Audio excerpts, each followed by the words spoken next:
Hey, good morning and welcome back once again to Jack's Tech Corner and another edition of Photography Weekly, episode number 56 for Sunday, April 29th, 2012.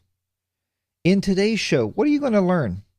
Well, I thought I would teach you about focus and aperture and how they actually relate to each other, and I'm going to show you when you're taking a portrait that maybe you should not have that shallow depth of field. We're going to talk about that.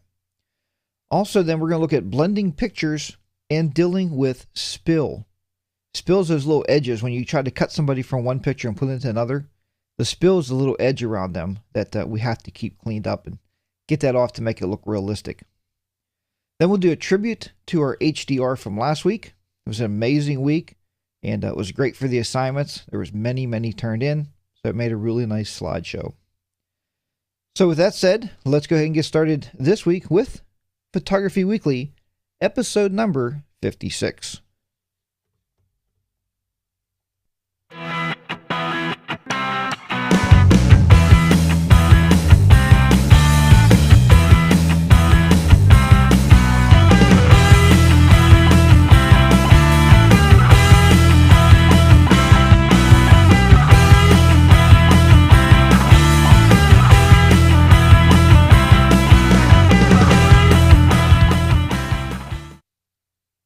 Okay, there we go. Let's start learning. Let's get underway here this morning, and we'll give our official shout outs there once I don't tear the room down any longer. Bring the chat room back up here, and we'll see what's going on this morning. So this morning, everybody found us here. We are broadcasting this morning on Vaughn Live. Vaughn Live is a news service, much like Justin TV. It's just another group of guys that went off and started programming a new streaming site.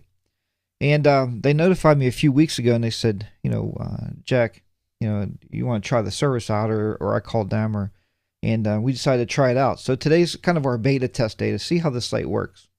Also recording this so we can get this up on YouTube. So if you miss anything or anything happens off the wall, then please let me know. So as this morning in the chat room, we have Cheryl, Flyer here, Jeff, June, Shars, I think I said that right, Dina, let's see, Brian's in here, Serena, and Jeff's in there. I think I said Jeff before. And there you go. So we got everybody in there already, and that's good to see. Not as many people chatting as normal, but hopefully they sign up for an account there and they come in too along with us here. So all you got to do, folks, is sign up for a free account and then come on over and start chatting in the chat room. Today we're using Vaughn Live's chat room. Good morning, Fabian.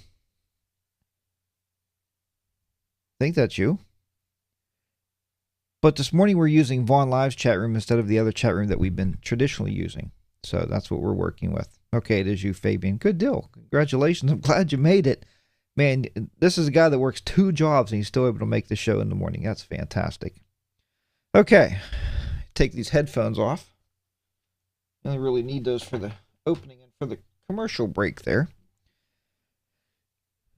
So today, like I said, we're going to start off talking a little bit about, I got my notes over here, about Aperture and how shooting with Aperture. Now this is mainly in manual mode. I guess it could work in Aperture priority mode. But in Aperture priority mode, the camera starts to do a lot of stuff for you. The camera basically acts for you as a automatic mode, just you're setting the aperture. In shutter priority mode, you're setting the shutter speed and the camera's kind of doing the rest. So I'm telling you today to set your camera in manual mode, and I hope everybody has their cameras out this morning. But what we're going to talk about is how aperture can affect an actual picture.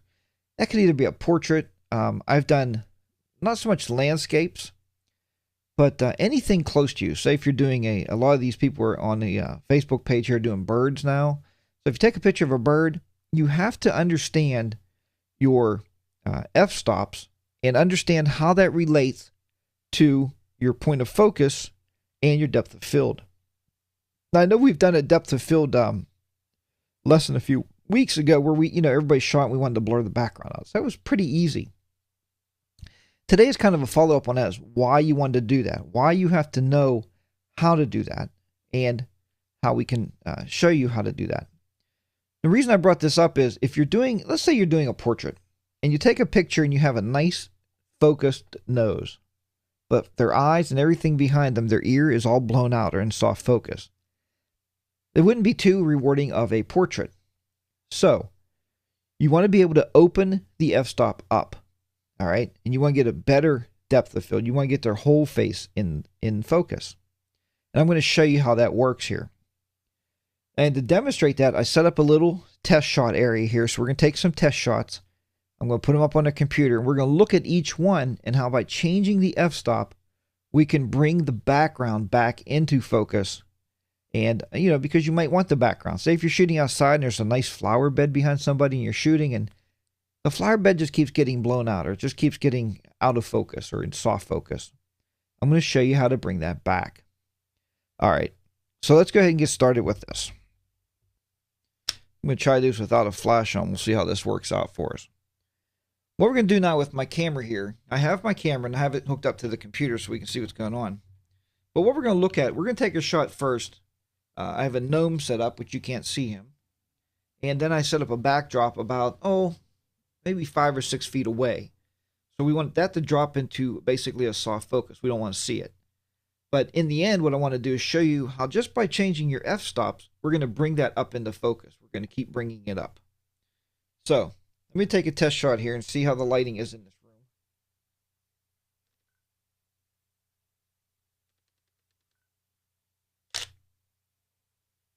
See what that looks like.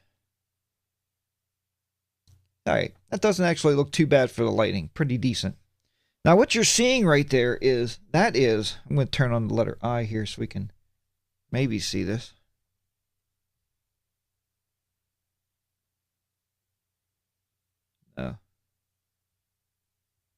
There we go. Okay, so you can see that up in the top left-hand corner there. What you're looking at basically is a picture taken at f2.8. Now, your lens may not go to 2.8, but let's say if you're at a 3.5. So if you shoot your camera at a 3.5, this can happen to you where the background is really blurred out, right? And what can happen is if you're shooting a picture of somebody, let's say you have, let's just say, for instance, that's a family shot. And you got the littlest family member in the foreground, the front there. And just a couple steps behind them, what's going to happen is your focus is going to fall off. And you're going to be scratching your head thinking, why is that person in the back not in focus? That's not any good because you can't fix it, right? Because it's in soft focus or it's changing your depth of field.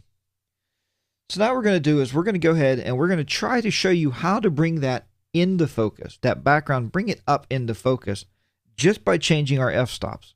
I'm not changing the shutter speed. I'm not changing anything else. Just simply changing our f-stops. All right. So now we're going to go ahead and good morning, Jessica. So you just popped in the chat room. Now we're going to go ahead and we'll go to f5. All right. And we're going to go take another shot of this same scene.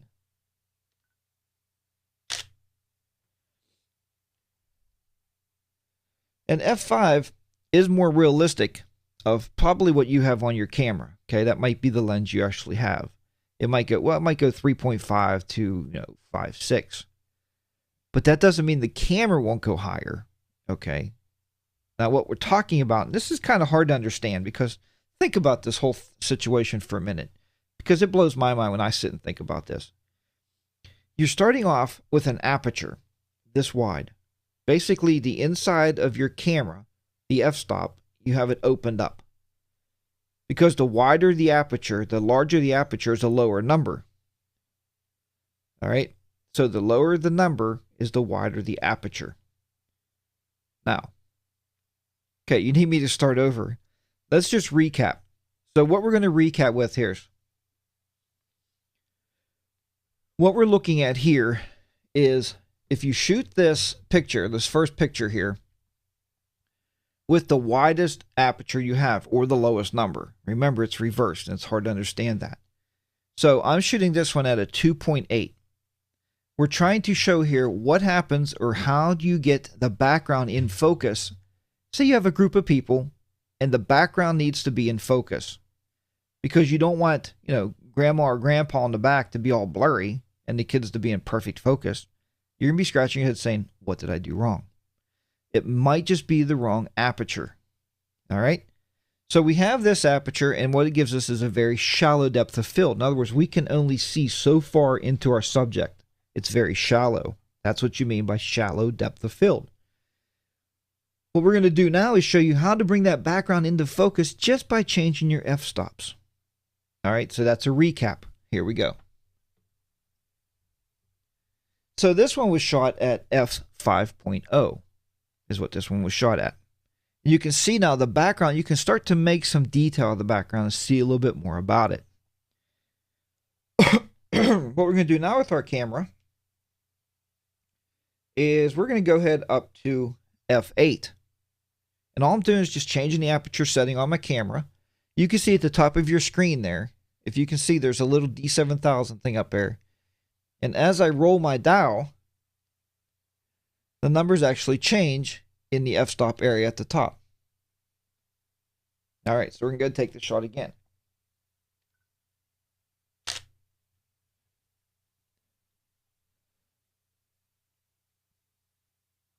So now you see two things happening here. Well, you got to say, Jack, there's a problem here because it's starting to get very dark in the background. We can see it's getting more in focus, but it's getting dark. And we've talked about this in the past. What's happening there and what you're seeing is my shutter speed is set at 1/60th of a second. My ISO I have bumped up to 1000. Now there's two things we could do. We could either lower the shutter speed down to make it a little lighter, or we can raise the ISO, or you can add flash. So those are your three possibilities. And with each possibility, there's questions to be raised. 1/60th of a second. If I lower it, can I handhold my camera? Because I'm holding it in my hand. Next, with a higher ISO, is it going to get grainy? It might. So when I start getting my aperture set like f8 and higher, I like to use a little flash. And for this demonstration, I know I don't like it, but we're going to use the pop-up flash because it's handy and I have it. So let's take another one here at the same settings. Now we'll see if we get it any lighter. And we did, right? It's much lighter. Now we can see what's going on there. So now in the background, you can see, well, yeah, it's still kind of out of focus, but it's better than the first shot. So the next thing we do is we'll just take our f-stops and we'll close it down more. And this is where it's getting weird because it's getting smaller and smaller and smaller. The hole's getting smaller, but yet we're getting more in focus. When you think if the hole's bigger, you get more in focus. It's all reversed. For some reason, photography is all reverse. So I'm going to raise this up, folks. Go up here. And we'll go to F11 and we'll see what we get. Once again, my focus point right now, the focus point is on the gnome. That's where we're focusing. All right. Now we can see that background starting to come in focus. Wow, Uncle Joe's actually starting to be seen. Right? We're pulling Uncle Joe out of the background now because before he was just all blurry and we didn't know what was going on. So that's fine. So now we're going to go ahead and we're going to really get drastic. And we're going to go up. Let's go up to F16, see what we got. Again, take another shot.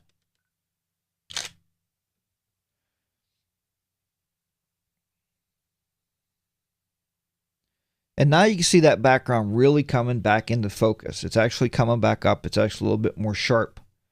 So now we start to understand of why this is so important to understand the f-stops or your aperture to your focus to understand how one relates to the other. We didn't change the focal point. The focal point this whole time has been right on that gnome. I've been centered focused right on the gnome the whole time. So with that said, we're going to go as high as my camera will go, and that's F22. And let's see what we get. Let's see now if we have it any more in focus. Once the pictures catch up. And there you go. Now you can see you have that backdrop in focus. You can see there that it's actually a reflector that I have on the reflector stand with a picture there of my younger self right there that you can see sitting on the posing stool. All right.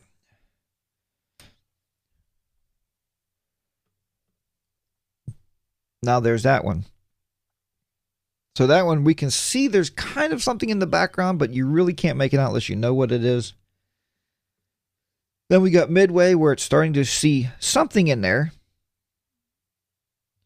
Okay, so now what I want to show you is how, and you may already know this, but let's just talk about this for a few seconds, how we can focus on the background and have the foreground drop off. And I found this to be handy one time. What I did was, we was at the zoo, and there was some bushes and stuff kind of in front of us there hanging over. And I wanted to kind of shoot through those, get a little bit of that in soft focus, but get the background in dead focus. So you have to set your camera first on single focal point. Pick it up. At this time, we're going to focus on the background. But we're going to start here. Go back with a 2.8 and see what we get. Now, let's take a look.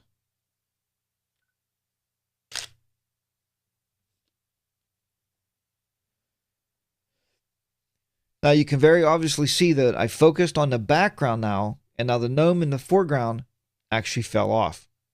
So he fell into soft focus, and now that background is actually focused. Now, and how to set your single point of focus? That's a good question. On the camera itself, there is, and I don't know every camera, but my camera actually has a little button where I can change the focus settings. I got AFS. AFS is single, right? It's a single focal point. AFA is automatic. So you can pick a point, but the camera is very automatic. It'll pick that point for you. If you have S and a single mode, you can move the focal point around. And then we have AFC on a lot of cameras, and that's a continuous focus. I used that yesterday at a softball game because the pitcher was constantly moving. So as the pitcher was moving, the camera kept focusing over and over and over as every shot was taken. I didn't have to refocus the camera.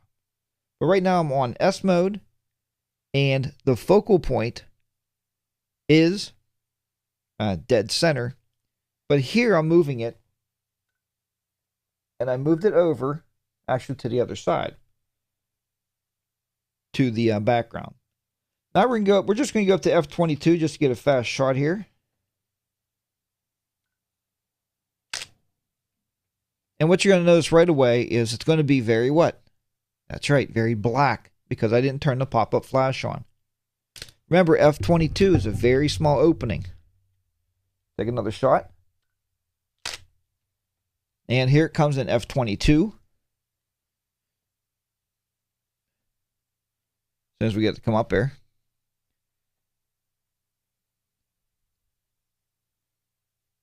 Okay.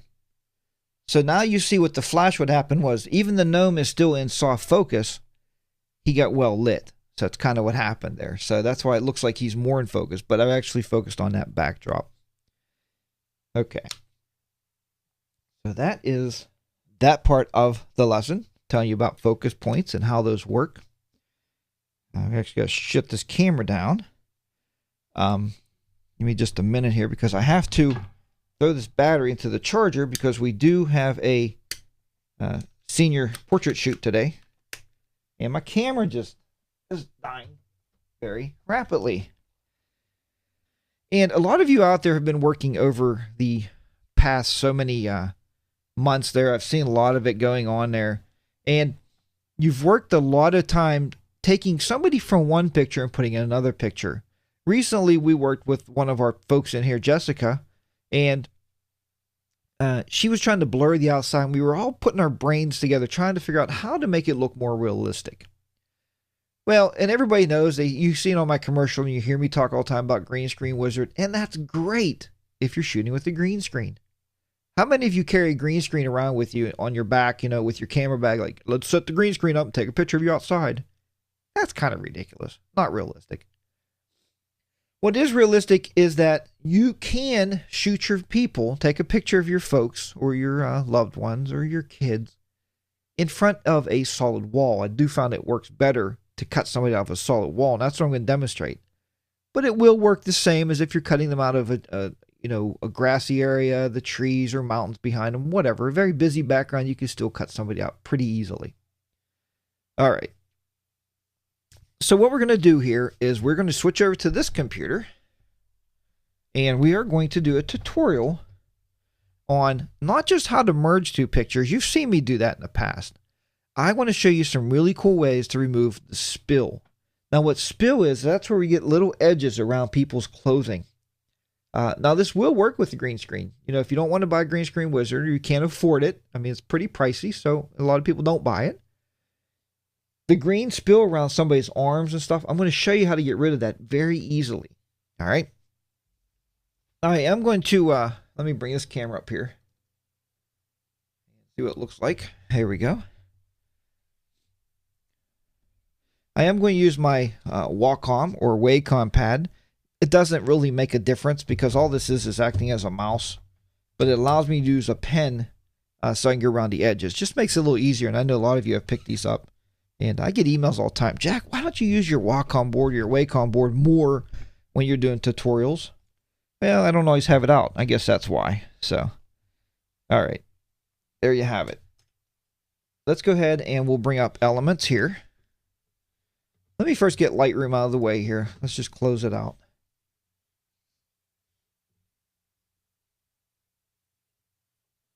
That's how I was actually tethered into the computer, was through Lightroom. All right, let me bring my, hopefully here, Photoshop elements up. And we'll bring it up here. We don't know who this guy is, but hopefully we can work with him here. I had to take pictures somewhere to use for these tutorials. So there is the picture we're going to use. And again, I'm just going to use my pen here just to kind of work with this. The first thing we want to do when we come to any picture we're going to edit here is we're going to go ahead and duplicate the background. Why do we do that?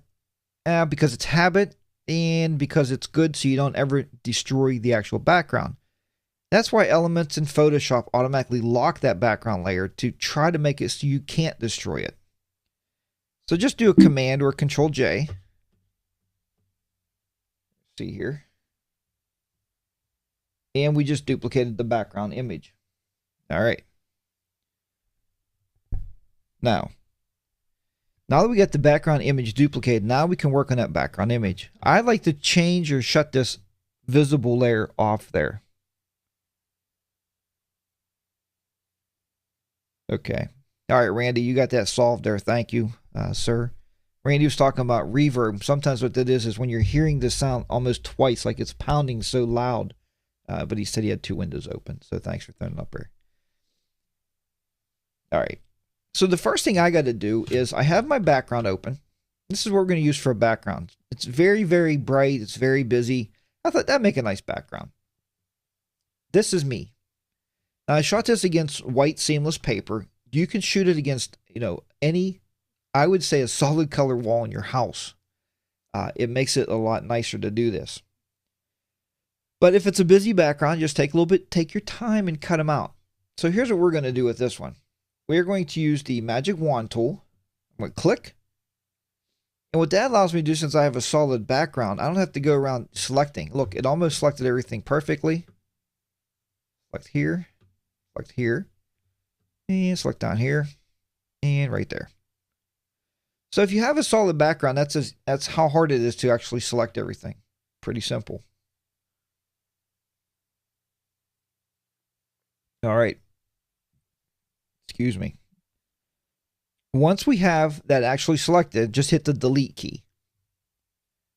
And now we just got rid of the background. So again, that's why it helps to have a solid background. So if this was a green screen, pow, the green screen's gone. Pretty simple. But let's go ahead now. We're going to go ahead and you can do a Command or Control D to deselect everything, and then a Command or Control A, and that will select everything. Okay, so first we want to deselect because we just had basically the outside selected. Now we want to select the whole picture. And here's what we're going to do with that. We are going to go up to Edit and Copy. Now let's go to our background. We're going to do Edit and Paste. Now right away we can see it probably needs resize, but you can work on that on your own there. Let's just resize this just a little bit. All right, that's good enough. Now, yeah, a little large there. So now that we have that size, what we're going to look at here, there's two ways I'm going to show you how to remove spill. First, let's investigate what spill is. We come up here to my magnifying glass. Okay. What spill is, if you can see it right here in my hair, see where the white is still showing through from that wall? Or from the paper, I'm sorry, whatever it is. That is called spill. And if you look, it goes down. And it goes down the arm here. You can see the white. So when you look at this full screen, to fit back the screen, it looks like you cut somebody out and you put them back in. We used to tell everybody that the easiest trick is to just click on blur and just keep blurring that down and make it so your eye can't see it. Not always the best solution, as we found in the past. So what we're going to do here instead, two things. First, with layer 1 selected, we are going to lock it right here. See, this is lock transparent pixels. We're going to lock that. Now, why? You know, I wrote in my notes here, I said, you're probably thinking why, because if somebody showed me, I'd say, why? Why do we need extra step, Jack? Well, let's unlock it. All right, I just click back down here again, that'll unlock it. This is why. That's the transparent pixels. And if I have, let's say I have a, I don't know. Let's say I'm using a blue on here. And let's say you're painting. This is what's going to happen. So you're removing your spill. Watch. Can you see that okay? The blue's going over the shoulder. See where that's coming out at? So it's painting over everything. Now watch what happens. And this is live TV, and somebody once told me, Jack, you do some crazy stuff when it's live. Let's lock the pixels. So we're locking the transparency is what we're doing. Now let's paint. What happens now? I'm over the shoulder. Look, I'm over the shoulder by this much. Look. If you can see my mouse cursor there, I'm over the shoulder. But it's not painting on anything, right? It's locked, so it can't paint anything. Let's go ahead and get rid of that. That is why you want to lock those transparent layers. So you have the freedom to paint, and if you make a mistake, it's not going on your background. That's what's going on with it. All right. Now, so now we're going to do first is we got to take care of the hair first. And the hair doesn't work as good as, or the same way as a solid object. So I was finding when I was working on this tutorial, I said there's got to be a better way. So if you have Photoshop Elements 8, or excuse me, Photoshop Elements 9 and 10, this is how this is going to work for you, and it works fine. Let's go ahead and get rid of that brush tool for a minute. Over on layer 1, right down at the bottom, click on Add a Layer Mask. Now on that layer mask, we know if we paint with black, we basically hide or we reveal what's underneath. Now, okay, somebody's saying they have trouble hearing, but other people can still hear it. That's good. So check your speakers. You might want to refresh the page. If everybody else is still coming along, that's a good deal. Okay. So if we're on the layer mask, over here in your color palette, make sure it's black over white. If you paint with black, it reveals. If you paint with white, it hides. Now what we're going to do here, I'm going to switch over to my walk-on pen because it's just a little bit easier. It works well with the mouse too. You can do it with the mouse. We're going to go ahead and zoom in again on that hairline. And what I'm going to do,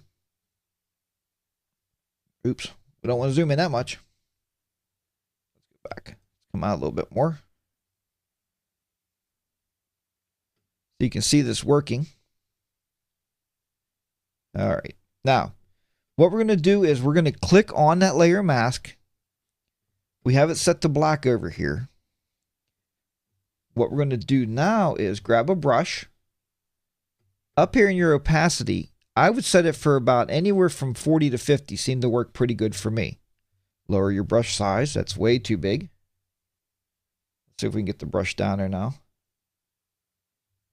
And what you're going to do is just start going through this hairline. If you can see, the hair is still showing there. So let's go ahead and raise our opacity up some. We'll go up to about 60 and let's see what that does for us. And let's go back over this hairline. And anything you're working on really is the white. You're trying to get that white out of there. Again, let's raise the opacity up. And we'll go up to 80. You have to get it so it looks good to you. All right, there we go. Now it's working. But you can see now where the white is kind of going away. And if you remove a couple stray hairs, nobody's going to know. You're just giving somebody a nicer hairdo. I mean, don't cut their head off. You don't want to do that. But let's just go around these edges here real quick. And again, for time here, time restraints, I'm not going to do the most perfect edit. You guys are seeing how this works. Again, all I'm doing, I'm not painting with any color now. I'm just using black.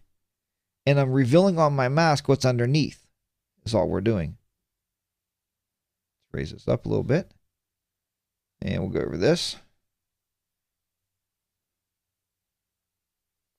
Just like so. But here, like I said, if you hide a stray hair or two, that's all right. No big deal. Get rid of this. Okay, perfect.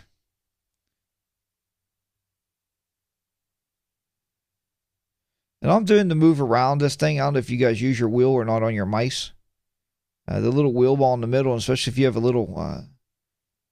this mouse here actually goes side to side and up and down. So all I'm doing here, I'm just going over this hairline. And we're just going right through here.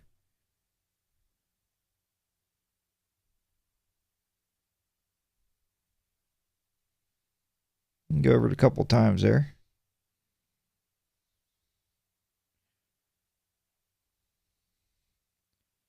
Oop. And right here. So that's a nice way. And I find that this next method that I'm showing you here, the next method will not work as great because what happens is you're trying to color the hair, and even though the pixels are locked, the background layer is locked, for some reason you're trying to color that stuff out, and the background keeps showing. You actually start painting the background, it starts to get a little messy. Let's go ahead and we're going to fit this to the screen here. And you can see now the white around the hair is gone. You didn't lose really any hairline.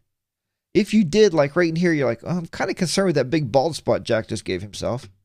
Switch your color palette over here, just flip it, and paint with white. White reveals, remember that. Let's get a brush back. So if you have to bring some of this back here to make this look better, and actually it's probably because my hair is a little messed up there this morning from the headphones.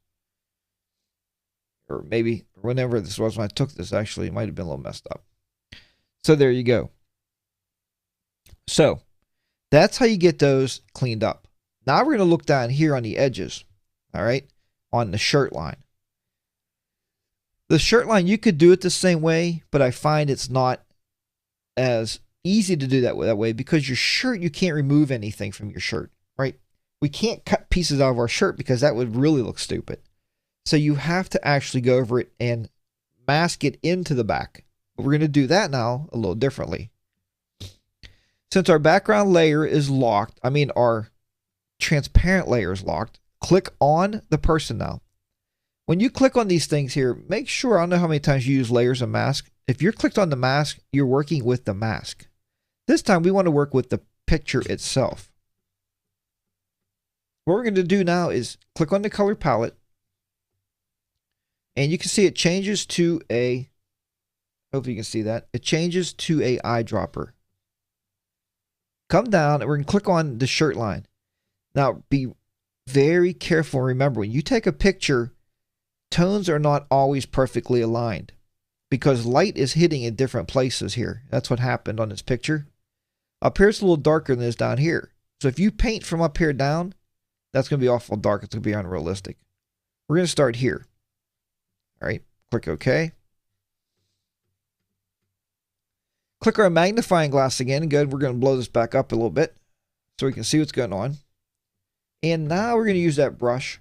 But now we're not painting on the mask. We're painting with the color. All you got to do now is simply go up here, make it just a little bit bigger, and you just want to go on that line itself. And if you go over, that's okay, because why? We locked the transparencies down. That's right. So you're just going down this line here. When you get to a certain part and it looks a little dark, then what happens is, once it gets a little dark in there, take another reading. So bring up your palette again. Take another reading in here, because it's going to be a little lighter. And let's continue.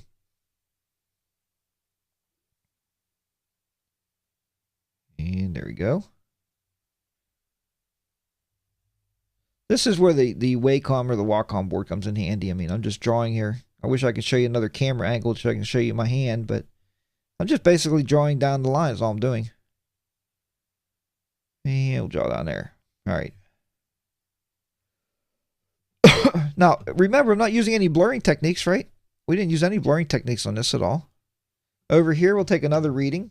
So click here. Let's come on this side, take a reading. Click OK. And we'll just go on here. Try not to get too much on the shirt. See where I got a little bit on the shirt right there? You don't really want to get that on there. So got to really take your time with this. It's better when you're doing this technique to use more on the outside than it is the inside, because you can't paint anything on that background anyway. So if you make your brush a little bigger, and just use the edge of the inside of the brush on your line here, you'll be able to get it a lot faster.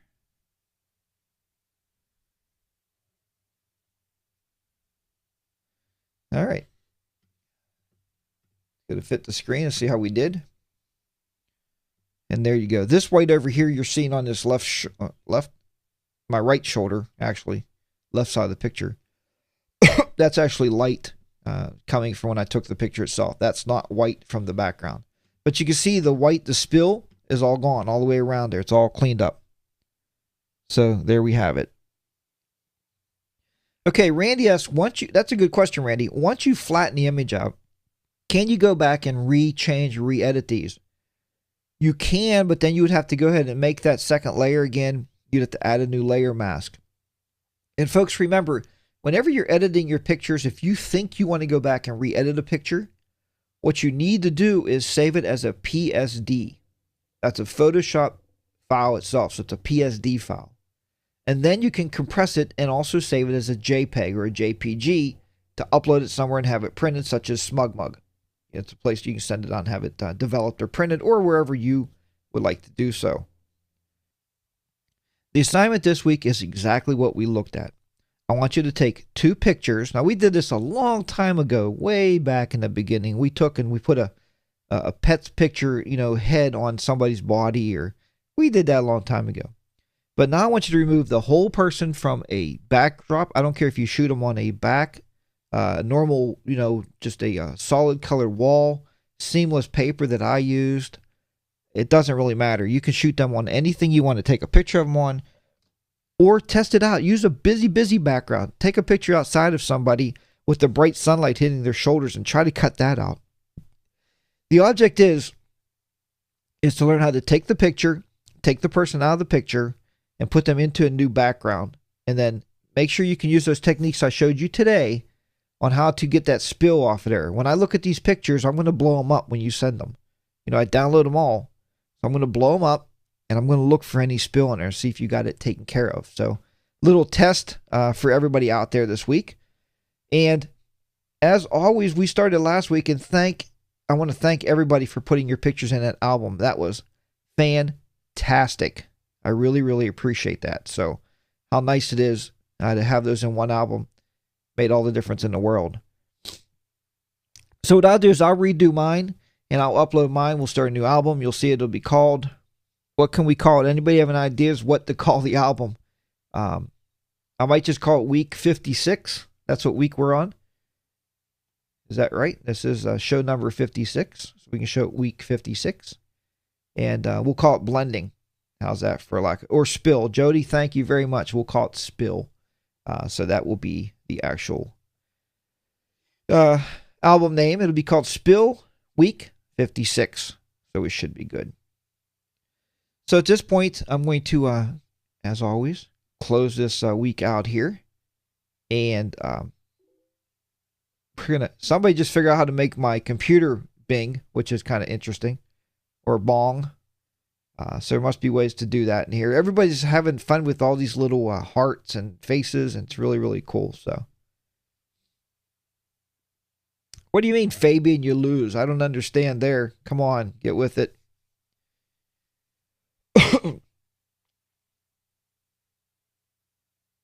And I'm glad you can make it too. Oh, that was you, Jessica. That's all right. Okay, once again, folks, thanks everybody out there for coming today. And I know we picked up a lot of viewers from Vaughn here. A lot of the viewers, I'm sure, came over from Vaughn, or you found it on the Facebook group and you came in this morning. However you got here, I tell you what, to have 37 live viewers, thank you. Because without you folks out there, there is no show. There would be no reason for me to sit here and talk to myself over a microphone and broadcast to the world with nobody listening. So it proves that you guys are doing a great service to me, as well as I hope I'm giving you something back there and helping you learn a little bit more about your digital cameras and your editors. So as always, folks, I want to send you off this week with that great message I send you off with every week. Until next week, keep those shutters clicking, keep the editors editing, and I'll see you back here live next Sunday for another Photography Weekly. So long from now, and we'll see you.